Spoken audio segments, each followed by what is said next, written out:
Vocational విద్యా విధానంలో జరుగుతున్న అవకతవకలపై విచారణ చేపట్టి అక్రమాలను సరిచేయాలని హైకోర్టు న్యాయవాది రాపోలు భాస్కర్ తెలంగాణ రాష్ట్ర ప్రభుత్వాన్ని విజ్ఞప్తి చేశారు. సోమాజిగూడ ప్రెస్ క్లబ్ లో ఏర్పాటు చేసిన విలేకరుల సమావేశంలో ఆయన మాట్లాడుతూ కేంద్ర ప్రభుత్వ నిధులతో రాష్ట్ర విద్యాలయాల్లో వొకేషనల్ విద్య కొనసాగుతుందన్నారు. శిక్షణ సంస్థల ఎంపికలో అవకతవకలు చోటు చేసుకున్నాయన్నారు.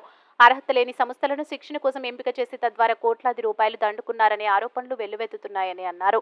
ఈ వ్యవహారంలో ప్రభుత్వం సమగ్ర విచారణ చేపట్టి అవకతవకలను సరిచేయడంతో పాటు బాధ్యులను కఠినంగా శిక్షించాలని కోరారు. ఇప్పటికే నాణ్యమైన విద్య అందడం లేదన్న ఆందోళనలో ఉన్న తరుణంలో విద్యార్థులకు నాణ్యమైన విద్య అందేలా చూడాల్సిన బాధ్యత ప్రభుత్వంపై ఉందన్నారు. నిధులు మంజూరు చేయటం అనేది జరిగింది. ఈ నిధులు మంజూరు ఎందుకు చేశారంటే వొకేషనల్ ఎడ్యుకేషన్ నేర్పాల పిల్లలకి, వాళ్ళకు వృత్తి విద్యా కోర్సులు కూడా నేర్పాలని 492 స్కూల్స్ని తెలంగాణలో ఎంపిక చేయటం అనేది జరిగింది.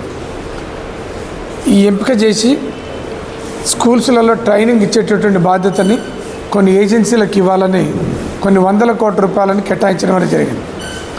బాధాకరమైనటువంటి అంశం ఏంటంటే ఆ సంస్థకు సంబంధించినటువంటి ఒక ప్రాజెక్ట్ మెయింటైన్ చేస్తున్నటువంటి స్టేట్ ప్రాజెక్ట్ డైరెక్టర్, తర్వాత జాయింట్ డైరెక్టర్, వాళ్ళిద్దరు వెంకటనరసమ్మ మరియు రమేష్ అనేటువంటి ఒక ఇద్దరు ప్రైవేటు ఏజెన్సీలతో కుమ్మక్కై అనర్హులైనటువంటి ఏజెన్సీలకు ఈ స్కూల్స్ యొక్క ట్రైనింగ్ ప్రోగ్రామ్స్ని అలాట్ చేయటం అనేది జరిగింది.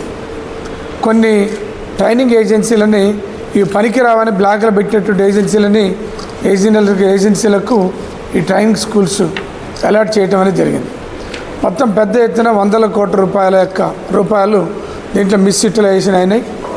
దీని మీద చర్యలు తీసుకోవాలని, బాధ్యులైనటువంటి వ్యక్తుల మీద చర్యలు తీసుకోవాలని, న్యాయంగా పద్ధతిగా నైపుణ్యం కలిగినటువంటి ఏజెన్సీలు ఏతున్నాయో వాళ్ళకి ఇచ్చి ఈ పెట్టినటువంటి యొక్క స్కీమ్ ఉద్దేశాన్ని వొకేషనల్